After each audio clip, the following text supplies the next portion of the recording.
Hello my friends and welcome back to my channel. Today we are going to be going over the COVID relief package that they just passed in I believe supermajority. So I think about 50 or so people voted against it in the House and 6 people voted against it in the Senate. It is, in fact, 5,593 pages, like people have been saying, and for your convenience, I've read through all of it, so I'm going to tell you some of the things that are in it that maybe you didn't hear about. So, like, you've heard $500 million towards Israel, $10 million to Pakistan for gender things. You've heard about all that stuff, but before we get into all the other stuff that people aren't talking about, if you wouldn't mind sharing, commenting, and subscribing, that would be great. So when I say I read through this whole thing, I pretty much did for the most part. The section I skipped over when it said defining such things if I already understood what it meant, because that would just be a waste of time. So without further ado, we are going to get rid of that, and we'll go over some of the things that I saw that I thought were interesting. So a part of the COVID relief part is a big chunk of it in comparison to how the rest of it's divvied up. So you can see that from about page 1920 to about page 2400 or so, I think it's 2340, that's the COVID stuff that they talk about, and for that they gave 22,400,000,000 to public health and social services. That's the total that they're spending on it, and that goes until September of 2022. So here's some other things that they put in there that you might not know. They're increasing international pilot training. That's about 2 pages long, what they talk about for that one. And they're amping up research on automation of flights and novel problems that will come with that and stuff like that, and a lot of regulations on how it should be conducted when we're training international pilots. I think that's a waste of time. I don't think we need to do that, to be quite frank with you. They also had extensive whistleblower protections. You know what that's from. So we're not even going to get into that part at all. So I thought this was funny. They have this whole section where they're putting pressure on Russia, right? I think they do more so on China. But the font is weird for the Chinese ones. It's like a smaller font. Anyway. So for Russia, they are putting restrictions on Russia for political pressure. That's what it says in the bill. Like, it's for political pressure for them. But at the same time, they are giving Russia $20 million for democracy efforts, whatever that's supposed to mean. They're giving $290 million for foreign governments to help with narcotics. So basically, the war on drugs, they're funding other countries to do similar things because it worked so well here in America. Oh, here's another cool thing that they did. They restrict funding to the UN so that it can only be used for things that the United States is not involved in. So basically, things that are not of interest to the United States, those are the only things that they can fund in the UN, according to this bill.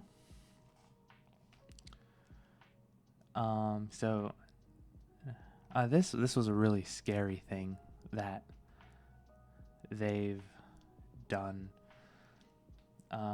So the FBI can take pretty much any computing device if there is any suspicion of a cyber threat from China, Iran, North Korea, and Russia.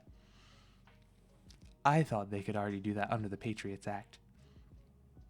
Maybe they can, and someone just decided not to read the Patriots Act before they put this in there, but I'm almost 100% positive that they can just like take stuff if they think it's a threat.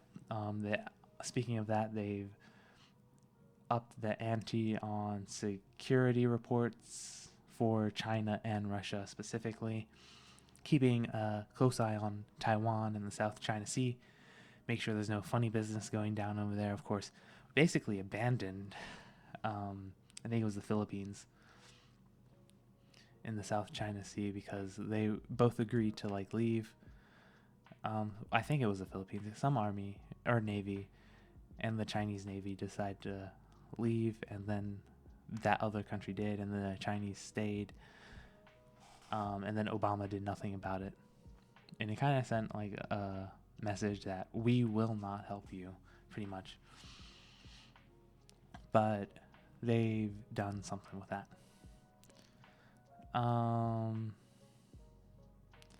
So yeah, $759 million towards intelligence community management, and that will be done by the Director of National Security. $514 million for retirement funds, and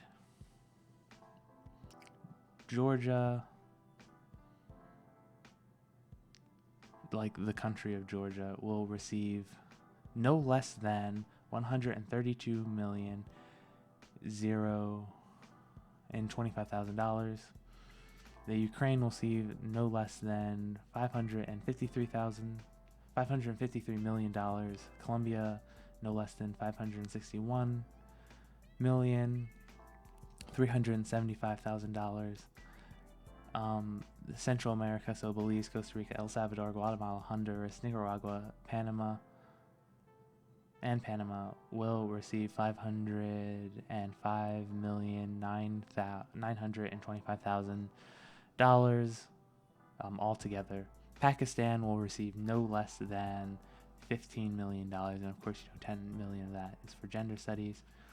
China, despite all the things against them, they're getting about $16,400,000.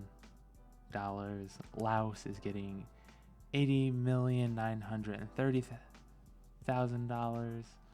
Taiwan is getting $31,963,000, and Hong Kong is getting some amount. I think it's like $6 million for something.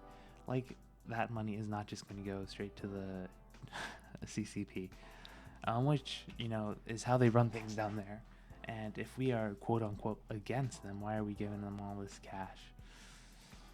So that's a large chunk of what's in it that has nothing to do with COVID. Of course, a lot of it does have to do with COVID, but like, if this was the scroll bar, about this much had to do with COVID, and which makes sense, I guess. Not if you. I wish it was just that much, because we can't really afford this. Our debt is 128% of our GDP. So, and I bet you're wondering, how can you have 128% of your GDP be debt? Ask Congress, because that's one of the many bad things I can say about President Trump. He just spends money like crazy, and it's like none of these people grew up in like a impoverished area, despite the fact that many of them represent those areas. It's something to think about. Anyway, God bless you. Have a wonderful day. I might redo this video. I don't know yet. But see you on the next one.